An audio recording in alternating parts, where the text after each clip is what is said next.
Lewap vilayatynyň Halaç etrawynyň mollimleri özlerinden talap edilýän köpçülikliň syýasy çäreler we mejburi arasaçylyk işleri sebäpli mollimçilik mertebeleriniň depelenýändigini aýdýarlar. Adatlyk radiosynyň Lewapda habarçylarynyň biri bilen anonim şertde söhbetdeş bolan etrawyň 12-nji we 14-nji mektepleriniň ençeme mollimi indi birnäçe gün bäri özleriniň köçeleri we meýdançalary arasalamak işlerine çekilýändigini gurrun berdi. Häzirki wagt olar etrawyň uly ýollarynyň we ekin meýdanlarynyň gyralaryny sirip süpürüp haşal otlary arasalaýarlar. Şeýle-de olar yerli häkimetler tarapyndan her mektebe bölünip berilen ekin meýdanlaryny arasalap, bu ýerde agaçlary we gülleri ekmäge mejbur edilýärler. Mundan başga halaçly mollimler ýylyň dowamında häkimetleriň guramoçlugynaky köpçülikliň çärelere gatnaşmaga, pile öndürmäge, paýta ýygmaga, her aýda 2-3 gün ýollary arasalamaga, we kanallarynyň golaýyndaky ýylgynlary ýygnamaga mejbur edilýändiklerini hem aýdýarlar. Mollimler özlerinden talap edilýän bu mejburi arasaçylyk işleri sebäpli köçä çykara ýüzleriniň galmandygyny, özlerini ne okuwçylaryň, ne de olaryň enatalarynyň sylaýandygyny belleýärler. Biz ne hojalyk işlerimizde ýetişip bilýäris, ne de okuwçylara ýeterlik derejede bilim berip bilýäris. Bizi ýolbaşçylar hem äsgermeýär. Köçede okuwçylaryň enatalaryna duş gelsek, olar ýygy derli okuwçylardan pul ýygnanýandygyny aýdyp nägile bolýarlar. Olary bizden hem talap edilýär, başga alajymyz ýok diýmek bilen çäklenýäris. Mollimçilik kärini saýlanymyzda ökünýäris diýip Halaçyň 14-nji mektebiniň anonim şertde maglumat beren mollimi gurrun berdi. Ol häkimetleriň talaplaryna boyun bolmadyk mollimlere işinden çykarylmak howpunyň awanýandygyny hem sözüniň üstüne goşdy.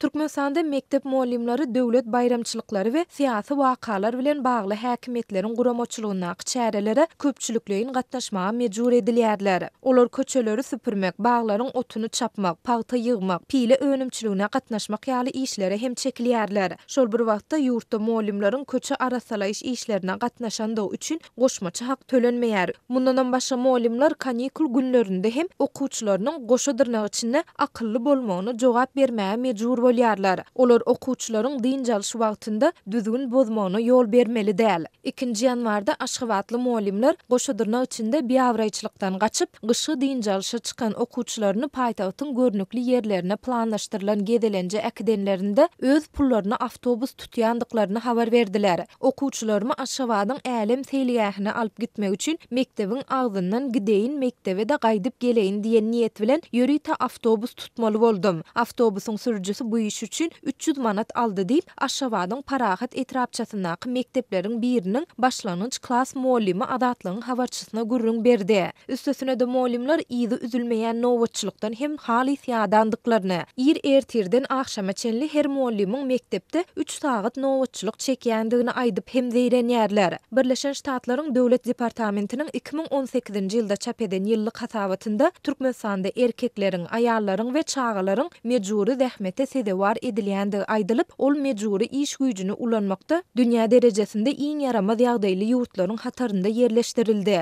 Türkmenistanda mollimleriň esasy wezipe borçlaryndan başga işlere çekilýändigi barada hiç zat aýdylmaýar. Resmi medeniýetde mollimleriň prezident Gurbanuly Berdimuhammedowy goşa dyrnak içinde ajaýyp zamanany peşkeş berendigi üçin alkyşlaýan reportajlar görkezilýär.